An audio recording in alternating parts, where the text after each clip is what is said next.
When I came back home after a 3-day business trip, I felt that something wasn't right even before I opened the front door.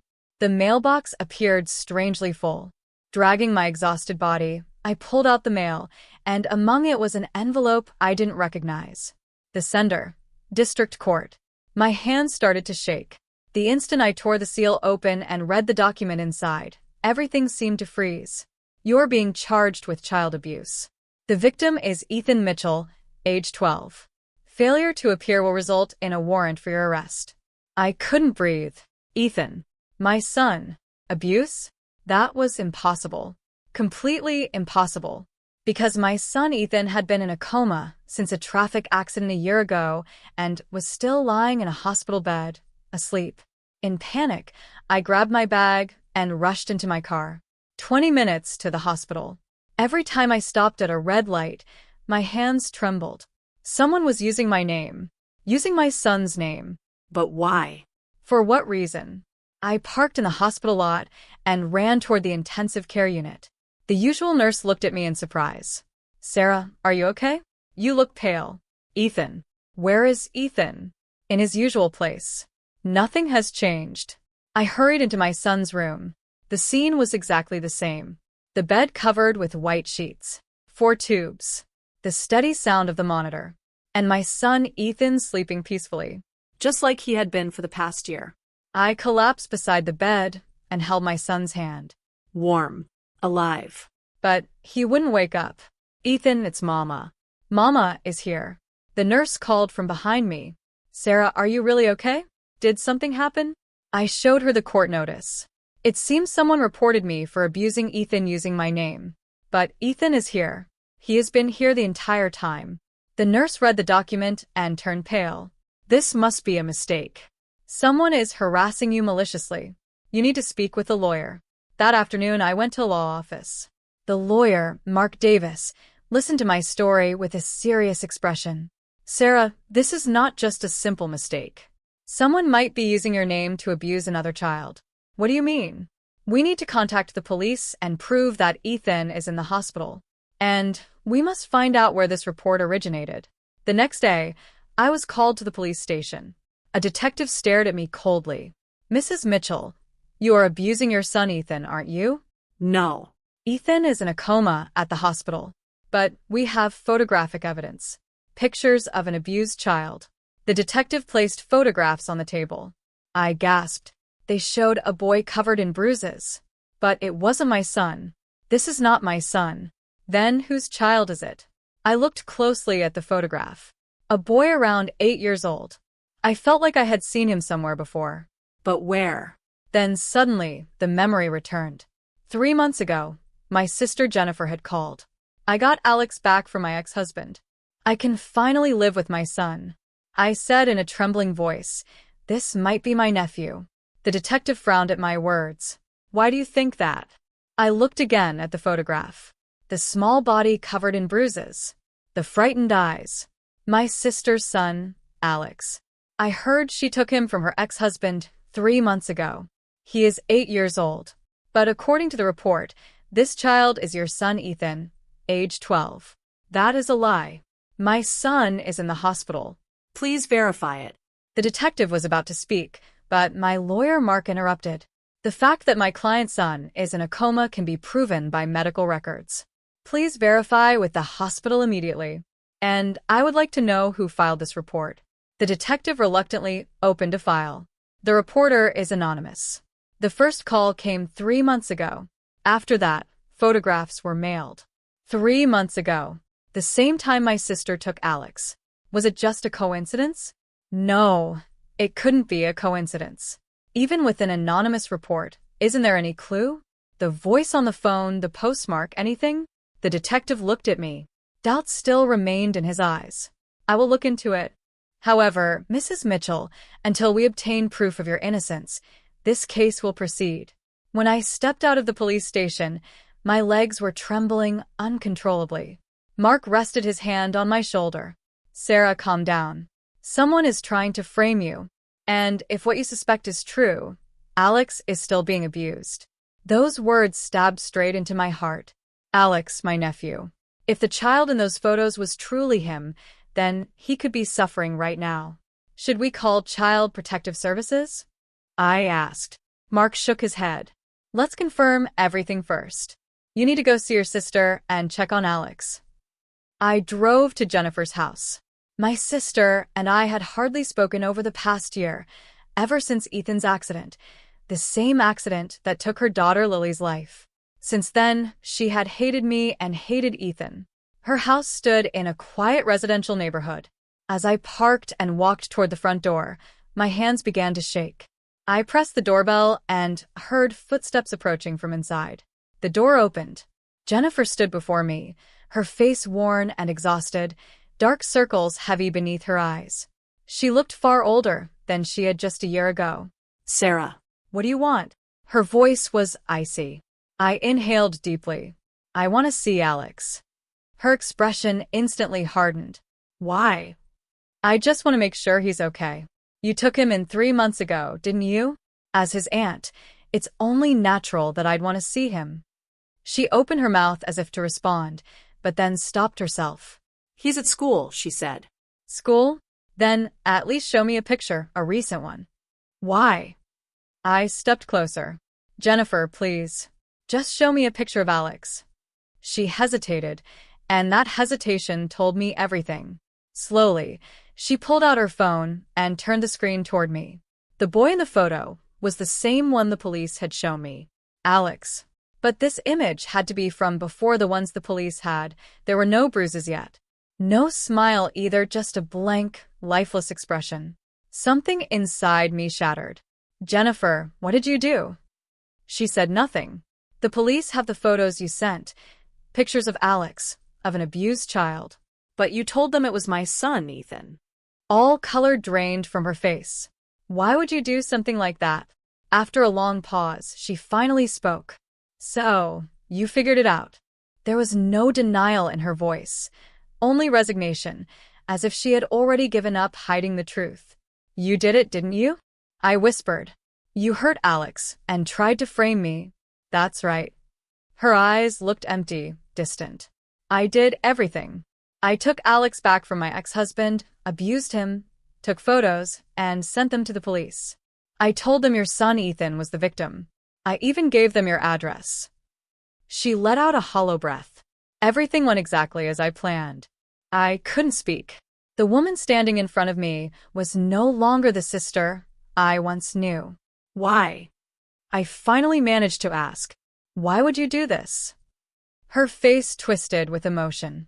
Why? You're asking me why? Her voice rose sharply. Because your son killed my daughter. Ethan is in a coma from that accident, I said, my voice shaking. But he's alive, isn't he? She screamed. Even in a coma, he's still breathing. Her voice broke. But Lily is dead, 10 years old, gone. Your son pushed her, and then she was run over by a car. I shook my head. Ethan would never do that. There was a witness. It's in the police report. Ethan pushed Lily, and then the car hit her. Tears streamed down my face. For the past year, I had been forced to face that reality, yet I still didn't understand why Ethan would have done something like that. I couldn't believe he had hurt Lily on purpose, no matter what my sister believed. Jennifer, there must have been a reason. Reason, she snapped. The reason doesn't matter. The outcome is the same. Her voice turned cold. My daughter is dead, and your son is alive. You still get to be a mother, but I lost everything. At that moment, a small voice echoed from behind us. Mama. We both turned. A young boy stood there. Alex, thin, with fresh bruises marking his face, staring at us with frightened eyes. I thought he was at school, I said, glaring at my sister. She didn't respond. And then, suddenly, the sound of sirens filled the air outside. As I was about to leave the police station, I had already asked Mark to make several calls, both to Child Protective Services and to the police. If my suspicion was right, Alex needed immediate protection. A patrol car pulled up in front of my sister's house. The door opened, and a detective stepped inside. Jennifer Thompson, you are under arrest for child abuse and for filing a false report. My sister didn't resist. She simply looked at me. In her eyes, there was a mix of hatred and deep sorrow. Fine, she said. But Sarah, remember this. Your son is a murderer. The detective escorted my sister away. Alex was curled up in the corner, trembling. I walked over to him and knelt beside him. Alex, it's okay. You're safe now. The boy looked at me. There was no emotion in his eyes, only emptiness. A worker from Child Protective Services came and took Alex away. I was left alone in my sister's house. Leaning against the wall, I felt like I might collapse. For the entire past year, my sister had hated me, and she had been planning her revenge, even if it meant sacrificing her own son. But her words wouldn't leave my mind. Ethan had pushed Lily. Was that really the truth? That night, I couldn't sleep at all. Her voice kept echoing in my head. Your son is a murderer. The next morning, I called my lawyer, Mark. I want to see the accident records, all of them, from the incident a year ago. Mark hesitated for a moment before responding. Sarah, is this really necessary? You've already been through enough. I need to know what Ethan really did. Why he pushed Lily. There must have been a reason. I understand, he said. Let's go to the police station and request the records. A few hours later, we were seated in a conference room at the station. The detective in charge brought in a thick file. These are the records from the traffic accident that occurred a year ago. The victims were Ethan Mitchell, age 12, and Lily Thompson, age 10. Lily died at the scene. Ethan was transported in critical condition and has remained in a coma. The detective opened the file. According to witness statements, immediately after Ethan Mitchell pushed Lily Thompson, a car came crashing in. It was a speeding truck, and the driver was later arrested. What was the reason Ethan pushed Lily? I asked. The detective shook his head. We couldn't determine that. The witness didn't see why he did it, only that he pushed her. I took a deep breath. Is there any security camera footage? The detective paused, thinking. There was a store near the scene.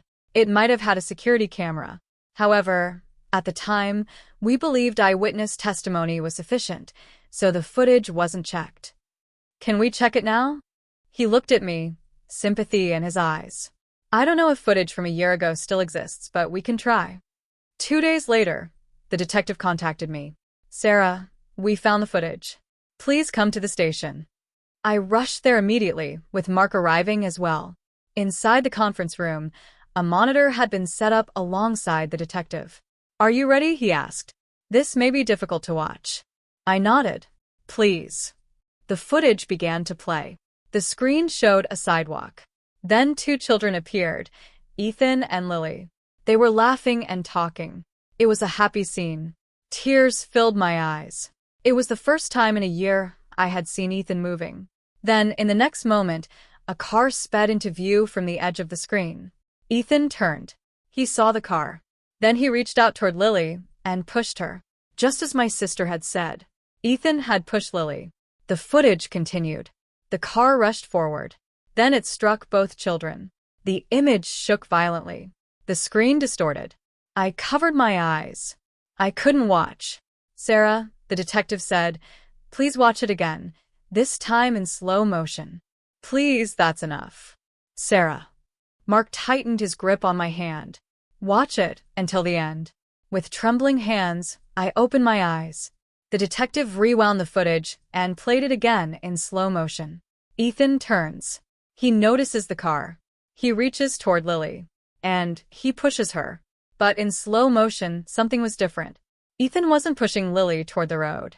He had been attempting to pull her farther from the road, guiding her deeper onto the sidewalk, while placing himself directly in front of the oncoming car. A gasp escaped my lips. Play it again, I said. The detective replayed the footage. This time, everything was unmistakably clear. Ethan had been trying to protect Lily, attempting to move her away from the approaching car, but the vehicle was moving too fast. The impact sent Ethan's body flying, and in that same moment, Lily was caught in it as well. Both of them collapsed to the ground, completely motionless. I cried out.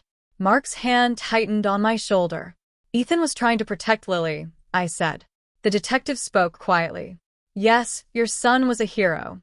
He tried to push Lily out of danger, but the car was too fast, and they were both struck.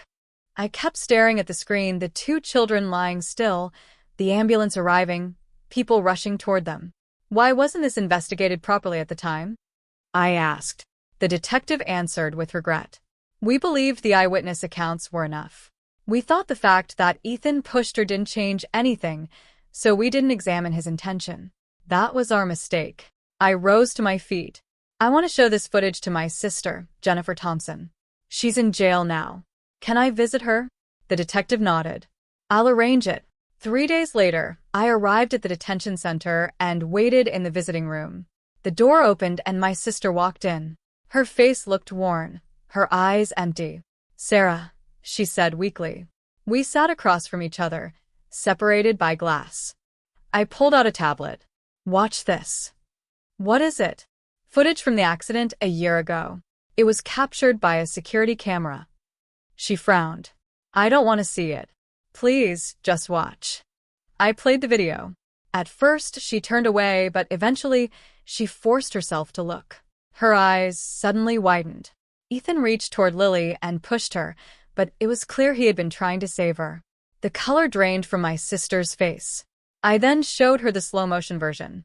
Ethan moving Lily away from the car, trying to shield her with his own body. My sister's hands began to tremble. Ethan was trying to protect Lily, I said. He saw the car coming and tried to push her out of the way, but he didn't make it in time. She couldn't look away from the screen. Tears streamed down her face. This is a lie, a lie. No, Jennifer. This is the truth. Ethan wasn't trying to harm Lily. He was trying to save her. He was a hero. My sister collapsed, covering her face with both hands as she sobbed uncontrollably. No, that can't be. I've hated Ethan for an entire year. I believed he was the one who killed Lily. That's why I wanted revenge. I wanted to make you suffer, Sarah. I even abused Alex, my own son. Everything was wrong. I was crying too. But this is the truth, I said. Ethan loved Lily. He tried to protect his cousin. That's all. My sister slowly lifted her head, her face twisted with grief and regret. Sarah, I'm sorry. I'm truly sorry. What have I done? Ethan was a hero, yet I hated him. And I hurt you. I hurt Alex. She couldn't finish her sentence and broke down again. I gripped the receiver tightly. Jennifer, you need to take responsibility for what you've done, to Alex and to me. But I do understand your pain, the pain of losing Lily. She looked at me through tear-filled eyes. Will you forgive me? I don't know yet, I replied. But maybe someday I will. The visiting time came to an end, and I stood up. Tell Ethan, my sister said. If he wakes up, tell him thank you for trying to protect Lily and that I'm sorry. I nodded. I will. As I left the detention center, my heart felt slightly lighter. The truth had finally come out.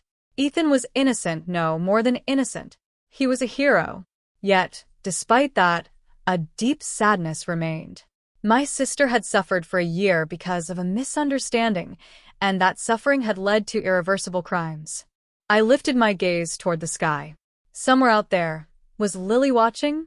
Did she understand that Ethan had tried to shield her? I needed to go see Ethan.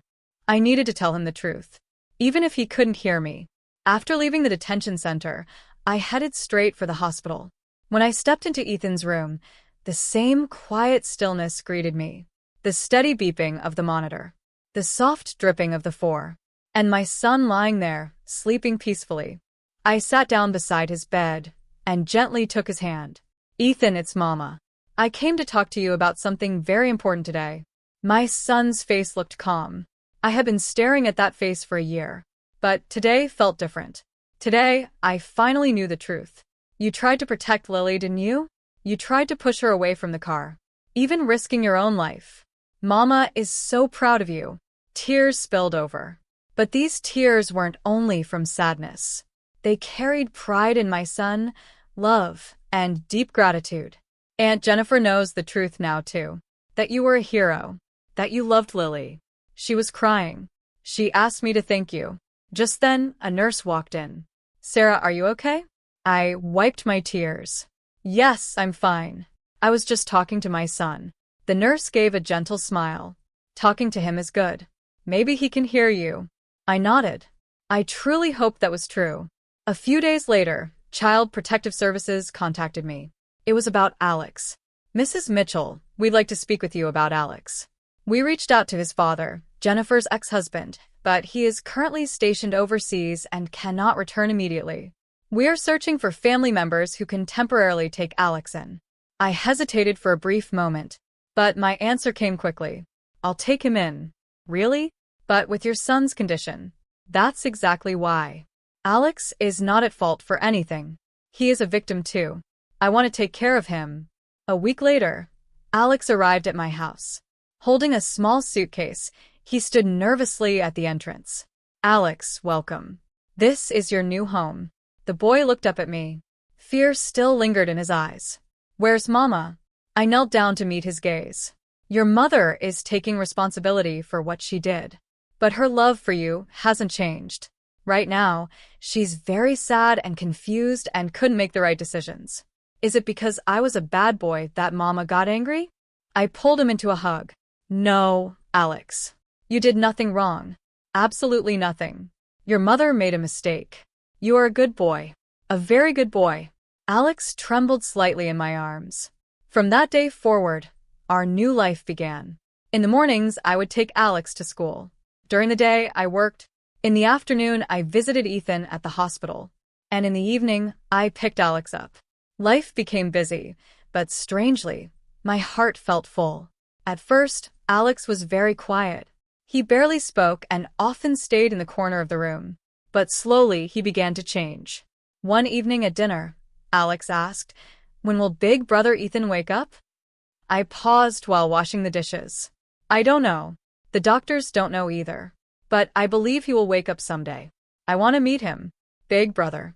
Shall we visit the hospital together this weekend? Alex's eyes brightened. Really? That weekend, I took Alex to the hospital. When we entered Ethan's room, Alex stopped, surprised. Is big brother sleeping? Yes, and he has been for a long time. Alex slowly walked toward the bed. He won't wake up. Not right now. But I believe he will one day. Alex reached out and touched Ethan's hand. Big brother, I'm Alex. Please wake up. I want to play with you. Those innocent words filled my eyes with tears. After that, we visited the hospital every weekend. Alex would talk to Ethan about school, about his friends, about the games he liked. Ethan never responded, but Alex never gave up. Then 3 months passed. One Saturday afternoon, we were at the hospital as usual. Alex was telling Ethan about a new book he had read. I was standing by the window. That's when it happened. The sound of the monitor changed. I quickly turned around. Ethan's finger had moved. Slightly, but clearly. Ethan.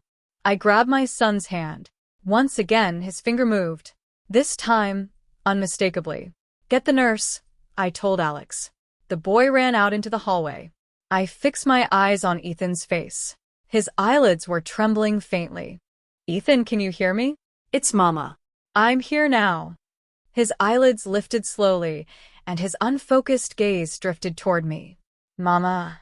A rough, fragile voice, my son's voice, reached me for the first time in an entire year. I pulled him into my arms, unable to hold back the flood of tears. Ethan, welcome back. Welcome home. Nurses and doctors hurried into the room, and examinations immediately began. Ethan had regained consciousness, yet his body remained extremely weak. Even speaking appeared to exhaust him. Still, the fact that he had awakened was everything. In the corner of the room, Alex stood quietly, wiping his tears. Big brother is awake. That evening, I wrote a letter to my sister. Ethan has regained consciousness. He's still weak, but he's awake now. I told him everything about the accident, how he tried to protect Lily, and that you now know the truth. He cried. He regrets not being able to save Lily, but he said he wants to see you. When you feel ready, please come visit. Alex is doing well too. He goes to school every day and is slowly starting to smile again. Your son is strong, and he loves you. We are family. Even though we were broken, I believe we can find our way back to each other. I sealed the letter in an envelope and addressed it to the detention center. 2 weeks later, a response arrived. When I heard that Ethan had woken up, I couldn't stop crying. My emotions, joy, regret, and gratitude, overwhelmed me all at once. Thank you as well for taking care of Alex.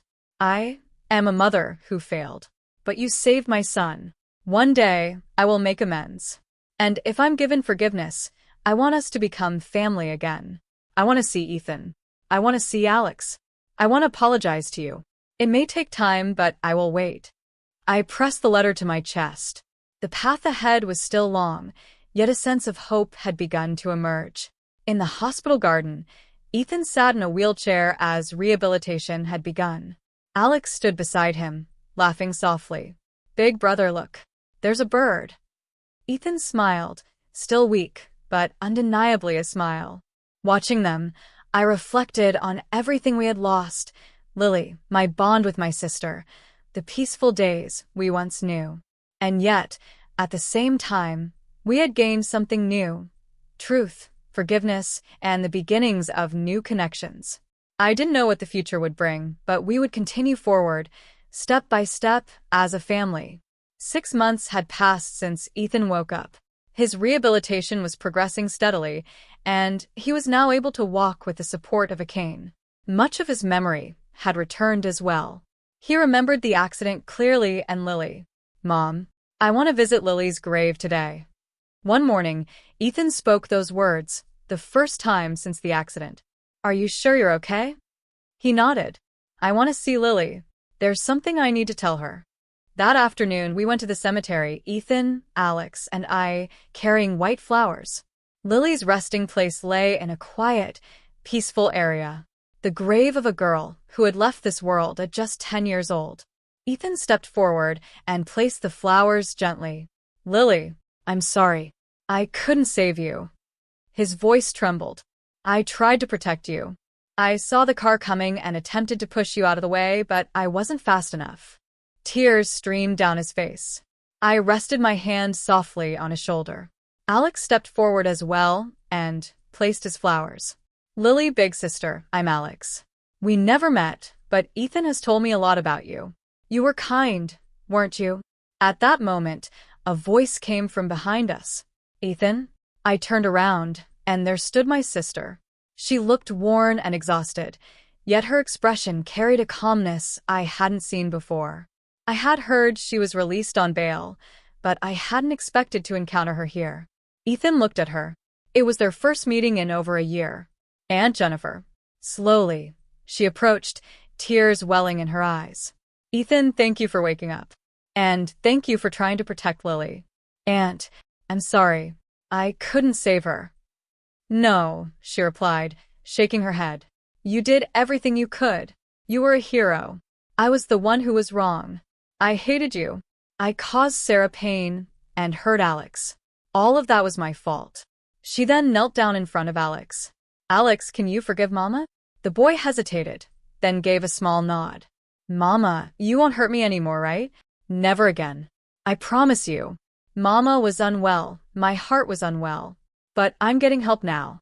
I will never do something like that again. She embraced him tightly. At first, Alex remained stiff, but soon he broke into tears within his mother's arms. Mama, I was lonely. I'm sorry. I'm so sorry. Tears filled my own eyes as well. Ethan gently held my hand. My sister rose and turned toward me. Sarah, I am truly sorry. I want to apologize to you, to Ethan, to Alex, to everyone. Jennifer. I took her hand. We are family. We were broken, but we can find our way back. Together, the four of us stood before Lily's grave. Lily, my sister said softly. Mama was wrong. I hurt everyone and hated Ethan, but he tried to protect you. So please rest peacefully. You are loved. You are loved now, and you always will be. The wind passed through the trees, their leaves rustling as though responding. Lily, let's play together again someday, Ethan whispered. I want to play with you too, Alex added. We stood in silence, honoring the life that was lost and the future we would build. As we left the cemetery, my sister spoke quietly. Sarah, it will take time. I have a lot to atone for. But do you think we can truly be a family again someday? It may take time, but we'll be here, waiting for you when you're ready. She smiled, a genuine smile, the first I had seen from her in a year. On the way home, Ethan and Alex walked side by side, laughing, their hands intertwined. I looked up at the sky. Its deep blue stretched wide, dotted with soft white clouds, and somehow I felt Lily watching over us. We had lost so much, and yet we had also gained something just as meaningful: truth, forgiveness, and bonds that were beginning to heal. This wasn't an ending. It was a new beginning. As a family, we would move forward once more, slowly, steadily, together.